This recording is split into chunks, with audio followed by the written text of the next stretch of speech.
미래에 자기가 어떤 비전을 품고 살아가는가. 그러니까 그 사람은 그거에 따라 가지고 지금 자신의 삶의 모습이 결정된다고 말할 수가 있습니다. 그렇기 때문에 마음에 어떤 비전을 품느냐 하는 것이 중요하죠. 비전이라는 것은 내가 미래에 반드시 될 것을 꿈꾸고 나가는 것, 이게 비전이겠죠. 어, 무엇보다도 저는 참된 비전을 마음에 품기 위해서는 반드시 두 가지가 선행이 되어야 됩니다. 두 가지 질문에 대한 답이 되어야 되는데요. 우리가 누구이고 또 무엇을 위해서 지금 여기에 있는가 하는 이 질문에 대한 답을 하면서 우리의 비전을 찾아가야 한다는 것입니다. 저는 한때 저보고 너 비전이 되게 이제 목회한다고 전도사 때 또 신학교를 다니면서 저에게 종종 주변의 분들이 물었습니다. 너는 앞으로 목회하면 무슨 목회 비전을 가지고 있냐? 저는 그때 뭐라고 말을 해야 될지 몰라서 구체적인 어떤 제가 도시 목회, 청년 목회, 시골 목회, 노인 목회, 어떤 목회에 대한 구체적인 걸 이야기를 해야 하나? 도대체 비전을 뭐라고 이야기해야 되나? 그렇게 주춤거렸던 때가 많았습니다. 그리고 내가 그렇게 비전을 생각한다고 해서 그것이 과연 하나님의 뜻과 무슨 연관이 될 수 있을까? 이렇게 생각을 하면서 뚜렷한 비전을 제시하지 못했던 그런 시간들을 생각해 보게 되었습니다. 그래서 항상 제 자신에 대해서 비전이 뭐냐라는 부분에 주춤거리고 좀 위축되는 그런 모습이 일수였습니다.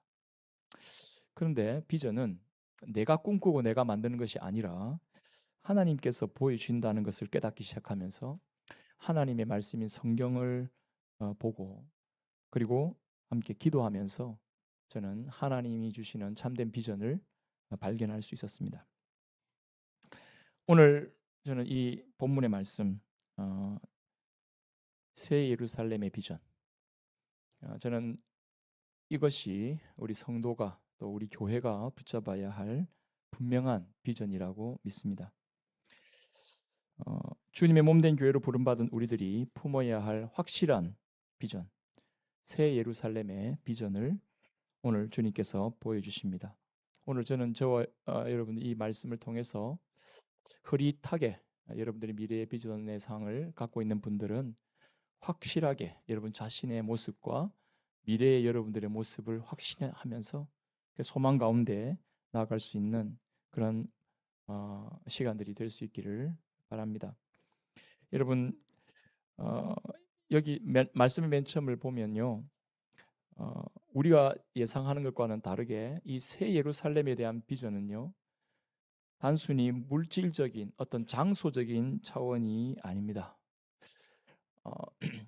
지금 그림은 보여주는 것은 새 예루살렘 성에 대한 내용과 성곽에 대한 측량과 그리고 재료가 뭔지 그 안에가 어떻게 되어 있는지 설명하고 있지만 여러분 이 말씀 처음 시작해 보면 이렇게 말하고 있습니다. 이리 오라 내가 신부 곧 어린 양의 아내를 내게 보이리라 이렇게 말하고 있습니다. 그러니까 지금 요한이 지금 요한이 새 예루살렘 성을 보여주실 건데 하나님께서 그에게 보여주시는데 그 모습은 하나님의 어린 양의 신부의 모습이라는 겁니다. 여러분 신부의 모습과 새 예루살렘 성은 이거는 새 예루살렘 성이라는 것은요 물리적으로 눈에 보이는 성이 아닙니다. 여러분 이것은 상징입니다. 주님은 이것을 통해서 에스겔에 보였던 상징적인 환상, 이사야에게 보였던 상징적인 환상을 끌어다가 지금 요한은 어린 양 신부로 하나님의 혼인잔치에 어린 양의 혼인잔치에 들어갈 그 하나님의 백성들의 그 모습을 그 영원한 그 완전한 영광스러운 모습을 그 예루살렘 성의 완전한 모습으로 비유해서 지금 설명하고 있는 것입니다. 그러니까 여러분 우리는 우리의 미래를 생각할 때 하나님 나라 올라가면 12 진주문이 있고 화려한 길에 이렇게 생명수가 중간에 흐르고 뭐 과일도 마음대로 따먹고 막 이런 생각으로 하나님 나라를 상상하고 있다면 그것은 너무나 부족한 것입니다. 여러분 그런 비전으로는 이 땅을 하나님 나라의 비전으로 품고 살아갈 수가 없어요. 그런 비전을 가지고는 이 땅에서 하나님 나라의 그 삶을 위해서 역동적으로 힘차게 뭔가를 살아갈 수 있느냐, 그런 모습이 없어요. 그러나 우리가 이 새 예루살렘 성의 내용을요, 눈으로 보이는 물질적인 것이고 장소적인 것으로만 딱 오해하기 때문에 우리는 이 새 예루살렘의 비전을 통해서 하나님이 주시고자 하는 참된 삶의 길을 놓쳐버릴 때가 얼마나 많은가 하는 것입니다. 여러분들이 이 요한계시록에 나오는 이 마지막의 내용, 새 예루살렘 성의 이 환상에 대한 내용을 여러분들이 하나님의 말씀으로 잘 깨달아 어린 양의 신부의 모습으로 지금 묘사되고 있다는 걸 알면, 지금 여러분들이 앞으로 지금 이 모습은 내 모습 이렇지만 나는 하나님의 어린 양의 신부라는 자기의 삶에 대한 확신을 가지고 자신의 미래가 어떻게 될 것이라는 마지막 미래상에 대한 확신을 가지고 여러분 이 말씀을 받아들이면서 여러분 자신의 비전으로 삼고 힘차게 달려나가야 될 줄로 저는 믿습니다. 우리는 이 말씀을 통해서 우리의 성도들의 한 사람 한 사람, 우리 교회의 마지막 미래의 비전의 환상을 우리는 보면서 나가야 됩니다. 여러분 이 말씀은 우리에게 큰 용기를 주고 위로와 함께 우리가 어떤 삶을 살아가야 될지를 제시하고 있는 중요한 말씀의 내용이라고 할 수가 있습니다. 이 성을 묘사할 때 하나님께로부터 하늘에서 내려오고 있다고 했습니다. 여러분 이 예루살렘 성의 근원이 이 땅에 내려옵니다. 이 땅에 내려와서 이 땅에 자리 잡고 있지만 이 땅에 근원이 있는 것이 아니라 하나님께로부터 하늘에서 내려왔다는 겁니다. 여러분 이제 조금 이후에 보면 이 예루살렘 새 예루살렘 성은 어린 양의 신부인 주님의 몸된 교회, 하나님의 언약 백성 공동체를 말하고 있습니다. 여러분 우리가 예수님 믿고 이 자리에 함께 모여서 하나님 앞에 예배드리며 주님 앞에 하나님의 자녀, 하나님의 언약 백성으로 모여서 믿음의 고백을 하면서 예배드리고 있지만, 여러분 우리는 이 땅에 속한 자들이 아니라 하나님께 속한 자들로 우리가 이 땅을 살아가고 있다는 이 사실에 대해서 여러분 결코 잊지 않고 영적으로 깨어 주님 앞에 살아가야 할 줄로 믿습니다. 여러분 우리의 근원이 하나님께로부터 하늘에서 내려온 이 새 예루살렘 성에 우리의 원래 정체성이 있다는 것을 아셔야 됩니다. 교회는 하나님의 언약을 통해 하나님의 약속하신 말씀대로 하나님의 영광의 옷을 입고 하나님의 그 존전 앞에 서 있는 존재라는 이 사실, 저와 여러분들은 지금 하나님의 거듭난 예수 그리스도의 십자가 피의 공로로 말미암아 부활의 소망으로 말미암아 거듭난 생명, 새롭게 창조된 피조물로 여러분 이 땅에 살아가고 있습니다. 그러므로 우리의 주님 앞에 살아갈 때 이 땅에 여러분들이 모습이 어떠하든지 여러분들은 이 땅의 것으로 비교될 수 있는 사람이 아니라 하나님께서 우리에게 보이신 말씀의 내용을 따라서 내가 하나님의 자녀요, 하나님의 백성이요, 하나님께 속한 자로서 여러분 자신을 볼 줄 아는 저와 여러분 되기를 간절히 바랍니다. 그래서 여러분 이 새 예루살렘 성에, 거룩한 성 예루살렘에서 영광이 비치는데 그 영광이요, 어떤 영광이냐면 세상 영광이 아니에요. 11절에 한번 보면 이렇게 되어 있습니다. 뭐라고 되어 있습니까? 하나님의 영광이 있어 그 성의 빛이 지극히 귀한 보석 같고 벽옥과 수정같이 맑더라.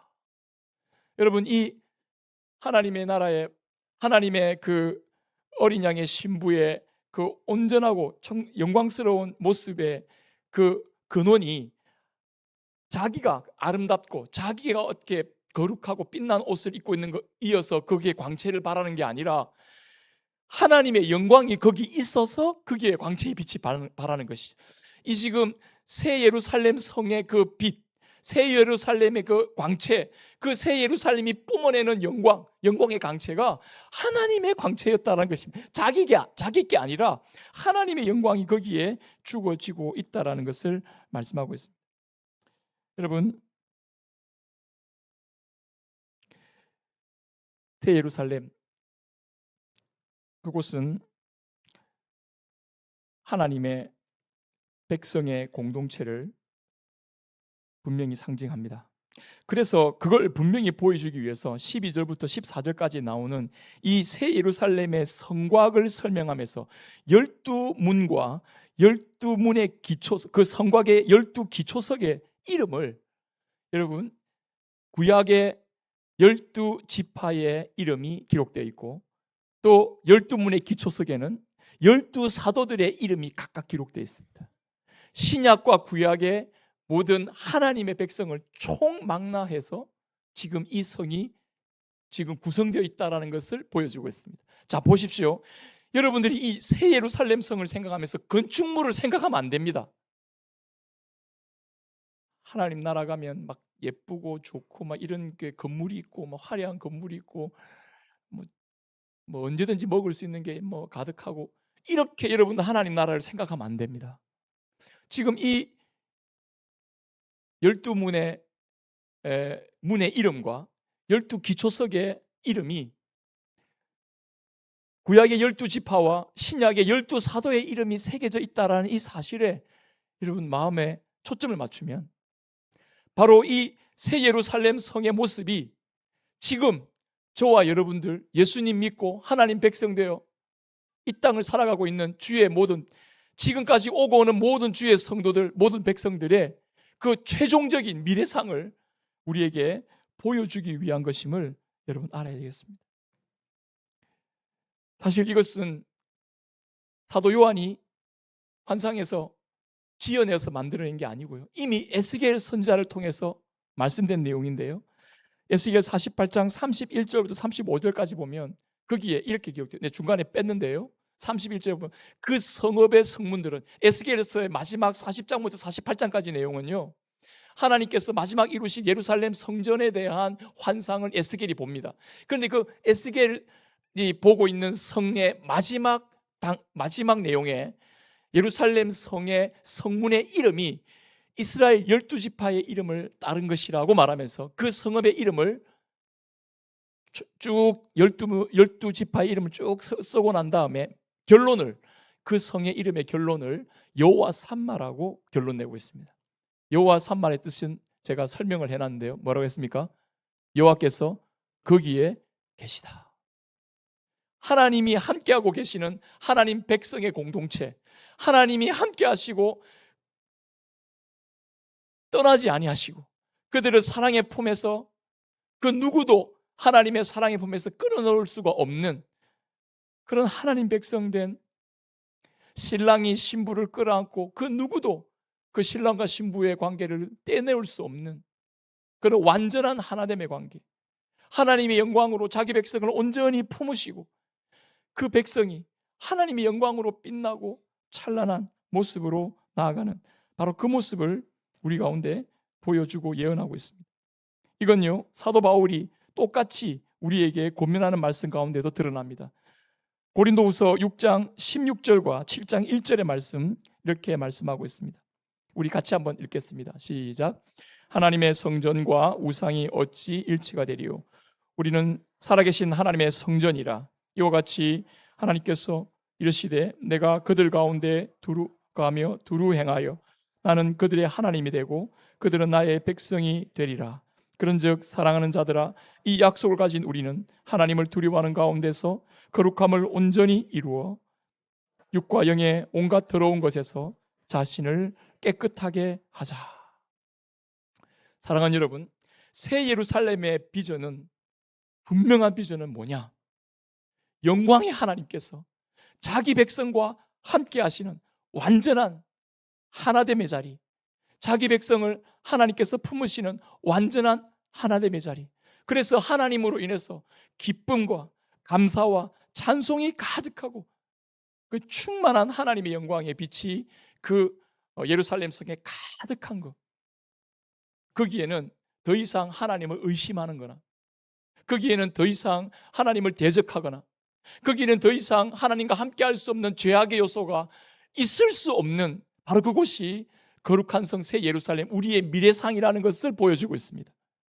자, 여러분, 우리가 지금 예수님 믿고 달려가야 할 마지막 하나님 나라의 미래상의 마지막 최종적인 첫 번째 그림, 영원하신 하나님이 영광의 그 빛으로 우리와 함께 하시면서, 영원히 우리와 함께 거하시면서, 여러분, 그 함께 하시는 하나님의 영광을 온전히 받아 누리면서, 그 함께 하시는 하나님 때문에 기뻐하고 감사하고 찬양하고 충만한 기쁨과 영광으로 여러분 살아가는 그 삶의 공동체, 여러분 그것을 마음에 그려보시기 바랍니다.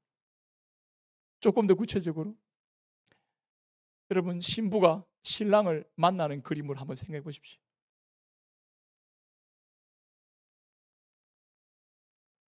신부가 신랑을 너무너무 사랑했어요. 다른 거 다 필요 없, 당신만 내게 오면 돼, 이렇게 결혼하잖아요. 그래서 결혼 거 있잖아요. 다른 거 필요 없, 우리가 숟가락 젓가락 하나씩 들고 그래서 그래 결혼해도 그거 다른 주변에 뭔가 다 지금 다 꾸며지지 않아도 남편과 아내가 사랑의 마음으로 하나 된다는, 바로 그것만 있으면 나는 다른 거 필요하지 않아. 여러분, 그 신부와 신랑이 마음에 깊은 사랑의 고백을 하는 데가 있죠. 난 당신 때문에 모든 것을 다 내려놨어. 나는 당신과 하나 되는 결혼을 위해서, 당신을 얻기 위해서 내 모든 것을 이뤄도 돼. 여러분, 이게 결혼하는 고백이지 않습니까? 여러분, 그런 고백을 나중에는 그 고백이 잘 안 지켜질 때가 많은데 근데 지금 한번 상상해 보시죠. 지금 새 예루살렘 성의 완전한 미래상의 모습, 신부가 신랑을, 하나님을 눈으로 보면서 맞이합니다. 저는 하나님 나라가 어떻게 꾸몄는지 잘 모르겠어요. 안 가봤으니까. 아무도 모릅니다. 하지만 하나 확실한 것은 그 하나님의 임재를 너무나 강렬하게, 너무나 하나됨으로 느꼈어요. 다른 거 아무것도 안 보이는 거, 안 보여도 주님이 나와 함께 하신다. 그 영광과 그 기쁨. 여러분, 지금 예루살렘 성에는 그것이 온전히 가득합니다.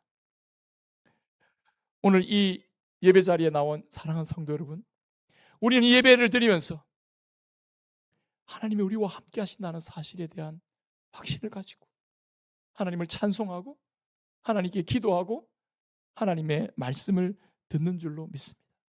때론 개인마다 믿음의 차이가 나서 하나님이 우리와 함께 하시는 것에 대한 이 생생한 느낌을 때론 느끼지 못할 때가 있고, 어떤 분은 이 교회 이 자리에 앉아 있으면서도 여전히 하나님을 의심하고 하나님의 사랑에 대해서 비껴나가는 마음을 가지고 살아가는지도 모르겠습니다.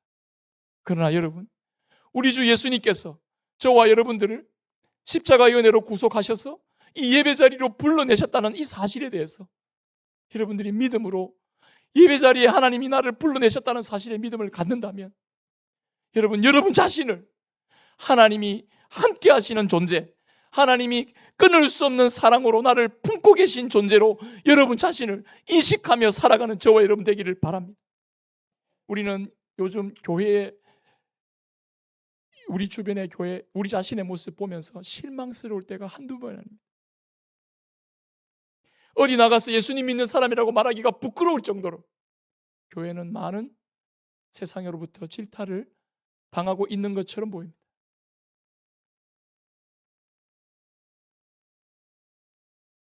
종교는 자유다고 이야기하고, 그리고 다양한 다원주의가 존재하고 있는 가운데서 너희 기독교만 참 종교냐? 하고 몰아붙이면 할 말이 없기에, 그리고 너희들이 믿는 하나님이 뭐냐? 마치 시편 기자가 눈물 흘리며 하나님 앞에 호소하는 것 같은 그런 상황들이 우리 주변에 살아가는 가운데 얼마나 많이 경험하고 있습니까? 그러나 여러분, 세상에 소리치는 그 소리에, 세상이 나에게 상처 주고 온갖 말로 우리 자신의 자존감을 무너뜨리는, 이 신앙적 자존감을 무너뜨리는 온갖 말로 우리의 마음을 위축되게 하고 상하게 하고 실망스럽게 하고 불신앙으로 나아가게 만드는 그 말에 현혹되지 말고, 세상의 관점으로 여러분 자신을, 세상과 비교의 관점에서 여러분 자신을 보지 마시고 하나님의 완전하게 보시는 이 새 예루살렘의 관점으로 여러분 자신을 볼 수 있기를 바랍니다. 하나님이 사도 요한을 통해 보여주신 그 환상은 여러분 사도 요한에게만 보여주시기 위해서 주신 것이 아니라 오늘 지금 이 말씀을 듣고 있는 저와 여러분들에게 허락하신 말씀인 줄로 믿습니다. 오고 오는 모든 주의 백성들에게 너희들이 진짜 모습이 무엇인 줄 아느냐 하시면서 그 어린 양의 혼인잔치에 참여할 신부의 모습을 이 새 예루살렘 모습으로 보여주신 것이, 지금 우리는 간헐적으로 하나님의 함께하심을 깨닫는 것 같기도 합니다. 때로는 하나님의 함께하심을 느끼다가 때로는 하나님 함께하시나, 교회 와서 예배 드릴 때는 하나님 함께하시는 것을 느끼다가 교회 밖으로 나갈 때는, 교회 밖으로 나가서는 하나님 함께하시나, 이런 우리의 모습이지만 여러분 마지막 종국에 하나님께서 보여주신 새 예루살렘 성의 비전을 갖고 여러분 살아간 여러분, 우리 주님은 완전한 그 하나님의 사랑의 관계를 결코 어긋남 없이 이 약속대로 우리와 함께 하시면서 우리를 붙들어 가시고 완전한 그 하나님 나라의 하나됨을 이룰 때까지 저와 여러분들을 보존하시고 지키시고 인도하여 주시는 줄 믿습니다. 여러분, 이어지는 말씀의 내용을 보면 새 예루살렘 성을 측량하고 있습니다. 보면 말씀을 잘 기억하시는 분들은 제가 한 두어 달 전에 요한계시록 11장 12장 넘어가면서 성을 청량하는 장면이 나오는데 똑같습니다. 요한계시록에서 성을 청량한다는 것은요, 그 성이 견고하고 완전한 성이라는 것을, 더 이상 이제는 새롭게 될 게 아니라 완전히 이렇게 완전하다는 걸 보여주기 위해서 성을 청량합니다. 그래서 성을 청량하는 것은 어떤 외적의 침입도 있을 수 없고 어떤 외적의 침입에도 안전하다는 것을 보여주기 위해서 청량을 합니다. 지금 천사가 금 갈대자를 가지고 청량을 하는데, 여러분 예루살렘 성의 건물이요 희한하게 생겼습니다. 그러니까 이걸 건축물이 아닙니다. 건축물로 보면 안 되고요, 이건 다 상징적인 거예요. 100 여기 보니까 측량을 하는데 12,000 스타디온입니다. 12,000 스타디온, 수키로가 되겠죠. 수키로. 여러분 정방형 정육면체로 되어 있습니다. 성 자체가.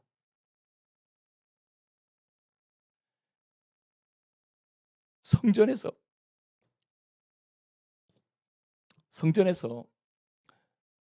정육면체로 되어 있는 구조는요, 지성소밖에 없습니다. 지성소. 다시 말해서 지금 이 예루살렘 성 자체가 하나님의 임재로 가득한 지성소와 같은 곳으로서 정육면체의 12,000 스타디온으로 이게 엄청나게 확대되어 나타난다는 걸 볼 수가 있습니다. 여러분 예루살렘 성의 모습에는요 성전이 없다 그랬습니다. 왜 성전이 없습니까? 바로 하나님과 주 어린 양이 바로 성전이기 때문입니다. 다시 말해서 그 구약에서 지성소, 그 솔로몬 성전에 아무리 화려해도요, 여러분 이 새 예루살렘 성 안에 엄청난 규모의 이 정육면체의 성전 안에, 그것이 바로 새 예루살렘 자체가 성전이 되어버린 겁니다. 새 예루살렘 자체가 온전히 하나님의 임재로 가득한 곳이 된 것이죠. 조그마한 지성소 안에 하나님의 임재가 가득한 것이 아니라 그 하나님의 임재는 지성소를 넘어서서, 성전을 넘어서서, 예루살렘을 넘어서서 하나님이 지으실 새로운 새하늘과 새 땅의 지경까지 확대되면서 여러분 이 하나님의 임재가, 하나님의 임재의 영광이 계속 퍼져나가는 것을 볼 수가 있습니다. 특별히 여기 예루살렘 성의 기초석을 12보석으로 설명하는데요, 이 예루살렘 성의 12보석은요 딱 닮아 있는 것이 뭐가 닮아 있냐면 구약의 대제사장이 입었던 이게 가슴에 흉패에 찼던, 이게 뭐라고 합니까? 그 판결의 흉패, 에봇이죠. 12 판결의 문패, 여기에 12 그 지파의 이름이 다 되어 있습니다. 하나님 앞에서 하나님 백성을 대표해서 대제사장이 그걸 입고 가면서 하나님의 임재를 지성소 안에 들어가서 가득 그 임재를 누리면서 여러분 하나님 백성이 이와 같이 하나님과 함께하는 삶을 누리게 될 것이라는 것을 보여주는 바로 그 12 보석이 지금 예루살렘 성의 기초석으로 놓여 있음을 볼 수가 있습니다. 여러분, 우리는 하나님이 함께 하시는 영광스러운 존재로 여러분 우리가 이 땅을 지금부터 살아가고 있다는 것을 잊지 마시기를 간절히 바랍니다. 예수님 안에서 거듭난 하나님의 피조물 된 저와 여러분, 혹 여러분 중에 고난 중에 있어 마음이 상심이 되고 여러분의 처지를 비관하는 분도 있을 수 있습니다. 혹 시험 중에 한순간 신앙을 잃어버리고 방황할 수도 있습니다. 하나님의 사랑을 의심하고 자신의 현실만을 주목하고 실망하면서 세상과 비교하고 나도 세상의 어떤 누구처럼 그렇게 살아보리라고 헛된 욕망에 사로잡혀 있을 수도 있습니다. 그러나 여러분, 오늘 이 예배 자리에 함께한 여러분, 하나님께서 저와 여러분들을 얼마나 영광스러운 존재로 여기시는지를 깨닫고 주님께서 우리를 붙들고 계신지를 다시 한번 주목하면서 여러분들의 믿음을 새롭게 하며 나아갈 수 있기를 간절히 바랍니다. 하나님께서 끊을 수 없는 사랑, 포기하지 않는 사랑으로 지금 우리와 함께 하시는 것을 이 예배 현장에서 누리시기를 바랍니다. 오늘 보여주신 이 완전한 새 예루살렘의 영광으로 하나님이 반드시 우리를 이끌어 가실 것을 믿고 여러분 용기를 내시며 여러분 인내하시며 주님의 뜻을 따라 순종하며 나가는 저와 여러분들이 될 수 있기를 간절히 바랍니다. 여러분, 이어지는 이 말씀의 내용은 22절부터 22장 5절의 내용이 길게 설명이 되어 있고 너무나 영광스럽고 아름답고 귀한 말씀의 내용으로 연결되어 있습니다. 여러분, 제가 이 설교 시간에 한계가 있기 때문에 이 내용을 하나하나 자세하게 설명을 할 수가 없습니다만은 여러분 이 말씀을 하나하나 여러분들이 잘 새겼으면 좋겠다 싶은데 여러분 여기 핵심적으로 중요한 내용을 잡아서 전체를 한번 설명해보고 말씀의 결론을 맺도록 하겠습니다. 지금 사도 요한은 이 22절부터 22장 5절까지의 이 내용을 통해서 새 예루살렘 안에 어떤 특징이 있는 걸 보여주고 있는데요. 거기는 아까 조금 전에 말씀드린 것처럼 성전이 있다고 했습니까? 없다고 했습니까? 없어요. 왜냐하면 예루살렘 성 자체가 하나님의 영광으로 가득 차 있기 때문에 하나님과 그 어린 양의 보좌가 거기 있기 때문에 그 성전이 있기 때문에 성전이 필요가 없어요. 그 자체가 성전인 것입니다. 성전이 확대된 것이죠. 근데 여러분 여기에 성문에 그러면 예루살렘 12,000 스타디온 그거 딱 이렇게 딱 되어 있는 성문으로 끝인가가 아니라 여기 주목해야 될 건 뭐냐면 성문이 열려 있습니다, 여러분. 밤이 여기 보니까 성문이 도무지 닫히지 않는다고 했습니다. 항상 열려 있다는 겁니다.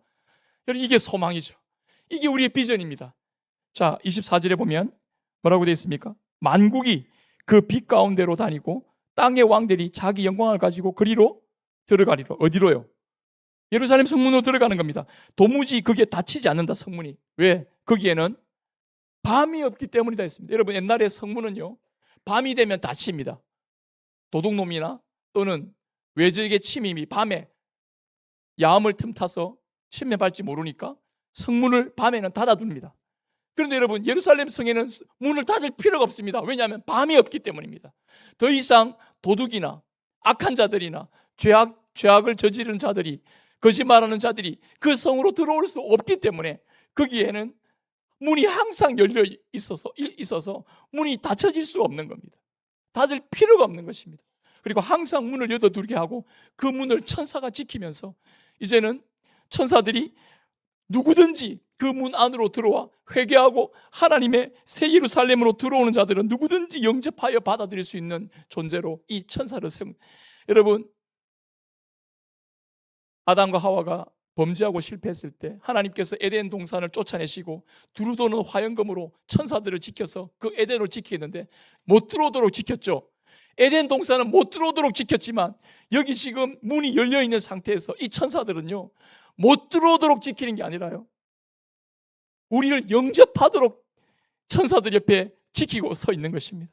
사랑하는 여러분, 우리 주 예수 그리스도 안에서 얼마든지 자신의 죄를 회개하고 하나님 백성으로 돌아오기를 바라고 나오는 모든 자들을 하나님께서 기쁘게 맞이하시고 영광스럽게 맞이하시고, 여기 들어오는 존재가 누구들입니까? 만국의 왕들, 땅의 왕들이 그리로 들어온다 그랬습니다. 만국의 영광과 존귀를 가지고 다 들어온다 그랬습니다. 우리 앞서 요한계시록 17장에 보면 음녀 바벨론, 그 음녀 바벨론, 하나님을 대적하는 악한 음녀 바벨론의 존재에 이 땅의 왕들이 가서 자기 물건을 두고 그리고 자기 부와 존귀를 그에게 주었습니다. 이제는 그리로 가지 않습니다. 회개하고 돌이켜서 새 예루살렘 성으로 나와서 하나님께 이 존귀와 영광을 가지고 나오고 있습니다. 여러분, 여기에 예물을 들고 나온다는 것 자체가 뭔가 돈을 가지고 나왔다가 아니라요, 여러분, 이것은 하나님 앞에 전적으로 회개하고 하나님을 예배하는 자로 이렇게 나오는 만국의 영광을 여기에서 보여주고 있습니다. 사랑하는 여러분, 이 말씀에서 문이 열려 있을 뿐만 아니라 요한은 여기서 한 가지 더 환상을 보는데요, 새 예루살렘 성과 함께 동시에 그 새 예루살렘 성의 주위로부터 생명수가 흐르고 있습니다. 이 생명수는요, 만국을 소성하기 위해서 있더라 그랬습니다. 여러분, 새 예루살렘 성은 열려있는 곳입니다. 하나님의 임재를 가득 누리는 하나님 백성들은요, 우리끼리만 잘 되고 우리끼리만 존재하는 이기적인 공동체, 이기적인 집단, 이기적인 공동체가 아니고요, 세상을 향하여 활짝 열려 있습니다. 그러니까 세상의 만국이 그리로 들어와서 생명수를 누리, 이 생명수는요, 하나님과의 친밀한 교제를, 하나님과의 관계를 회복하고 영적인 생명을 누리는 것을 뜻하고 있습니다. 이 생명수가 길 가운데로 흐르고 있습니다. 이 생명수가 바로, 생명수가 흐르는 곳마다 생명나무가 세워지고, 생명나무는 어디에서 나오는 나무입니까? 말씀에 제가 하나 기록했는데 PPT 혹시 있습니까? 창세기 2장 16절 17절 말씀이 있습니까? 없습니까? 예, 죄송합니다. 예. 창세기에 여러분, 생명나무가 어디에 나옵니까? 예? 생명나무가 어디에 나오죠? 창세기 말씀에 나오지 않습니까? 사랑하는 여러분, 제가 그 부분을 한번 읽어드리고 오늘 말씀의 결론을 좀 들어오겠습니다. 생명수가 창세기 2장 9절 10절입니다. 창세기 2장 9절 10절. 여호와 하나님이 그 땅에서 보기에 아름답고 먹기에 좋은 나무가 나게 하시니 동산 가운데에 생명나무와 선악을 알게 하는 나무도 있더라. 여러분, 그리고 강이 에덴에서 흘러나와 동산을 적시로 거기서부터 갈라져 내 근원이 되었다. 이 생명나무가 어디 있습니까? 에덴에 있던 생명나무가 지금 새 예루살렘에 있는 거예요. 에덴이 회복된 겁니다. 에덴이 회복됐는데 옛날 에덴으로 회복된 게 아니라요, 여러분, 여기에 온 만국을 품고 있는, 온 만국을 향하여 생명수 강이 흘러나가고 있고, 그리고 여러분, 거기서 사람들이 살아나고 있습니다. 하나님이 함께 하시고 하나님 살아계시는 것을 보면서 자신들이 구원받고 하나님의 생명으로 거듭나서 영원한 생명의 자리에 이르게 되는 그 영광을 그들이 누리고 있는 겁니다. 여러분, 이 새 예루살렘의 비전은요, 바로 저와 여러분들에게 주어졌습니다. 여러분들을, 저와 여러분들을 제사장 나라 삼으시고 하나님 나라의 왕노릇 하도록 여러분들을 부르셔서 이 세상에 하나님을 함께하며 인재를 온전히 누리는 여러분 존재를 이 세상에 온전히 세상에 펼쳐내 보이도록 저와 여러분들을 불러내신 줄로 믿습니다. 여러분들이 얼마나 귀하고 존귀하고 소중한 존재인지를 잊지 마시고 여러분들이 하나님과 함께 하심을 깨닫습니까? 하나님과 함께 하심을 깨닫는 여러분들이 함께 하시는 삶은 세상이 보고 있습니다. 세상이 주목합니다. 여러분, 세상이 여러분들이 함께 하심을 깨닫게 될 거예요. 이 비전을 가지고 여러분 세상을 향해 나가시기 바랍니다. 생명수 강이 계속 흘러가도록 하나님께서 역사하십니다. 우리는 우리 자신 안에 갇혀있는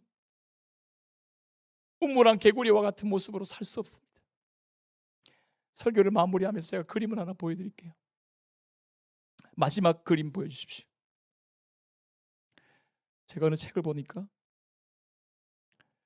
수족관에 키우는 어류 중에 희귀 어종이 있는데 희귀 어종 중에 제일 인기 있는 희귀 어종이 상어라고 합니다. 상어. 여러분, 상어가요 수족관에서 상어를 키우면요 6cm만 딱 자랍니다. 6cm만 8인치 거의 10cm 정도만 딱 자라죠. 12cm 정도만 딱 자랍니다. 근데 여러분, 이 상어를요 바다에 딱 풀어놓으면요 어떻게 되겠습니까? 그게 8피트 1m 80 정도의 거대한 성어가 된다고 합니다. 수족관에 아무리 커봐야 12cm를 넘지 못하는 이 상어를 바다에 풀어놓으면 이와 같이 커진다는 거죠. 여러분, 우리의 비전, 어쩌면 우리는 예수님 믿고도 너무 위축된 마음을 갖고 있는지 모르겠습니다. 하나님 나와 함께 하시는 삶을 내 자신의 문제를 풀어가는 데만 하나님 나와 함께 하시잖아요 하면서 내 고민, 내 아픔, 내 상처, 내 문제에만 골몰이 거기에만 집중하고 그걸 적용하려 합니다만 하나님이 함께 하시는 곳은요 나의 삶을 뛰어넘어서 얼마든지 내가 나아가서 하나님이 함께 하시는 현장을 주님께서 넓혀가시고 하나님께서 새롭게 우리를 이끌어 가실 줄 믿습니다. 그래서 온 세상에 이 하나님의 영광이 가득, 하나님의 영광을 인정하는 것이 가득 차도록 하나님께서 우리를 이끌어 가실 줄 믿습니다.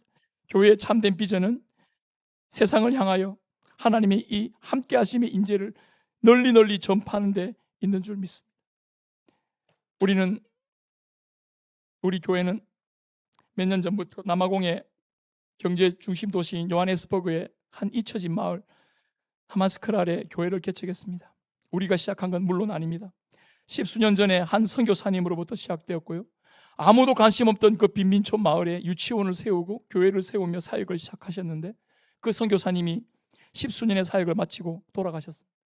그리고 마지막 돌아가시기 전에 누구도 그 교회를 안 맡으려고 하는 거예요. 왜냐하면 거기에 남아있는 가정의 사람은 한두 가정의 사람과 유치원 아이들 5, 6명 정도밖에 없었기 때문에 그 빈민촌에 어떤 선교사님도 안 들어오려고 하는 거예요.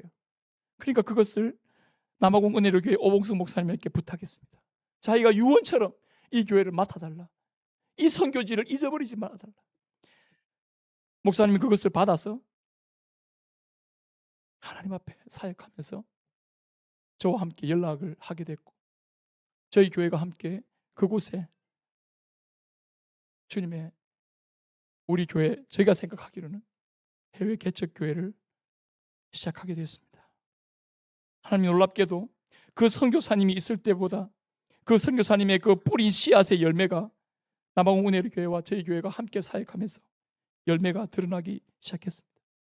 그곳에 복음의 사역자, 신실한 복음의 사역자인 기도원 목사님과 아이장 목사님을 세우셔서 지속적으로 교회가 성장하게 하시고 그곳에 유치원 원생들이 수십 명씩 늘어나고 지금 그곳에 예배드리는 아이들을 포함해서 6, 70명 정도의 아이들이 예배를 드리고 있고 지금도 물론 폭발적인 부흥하는 건 아닙니다만은 여러분 그 지역에 교회가 세워지고 교회가 나아가고 있다는 것이 참 기적처럼 여겨지고 있습니다.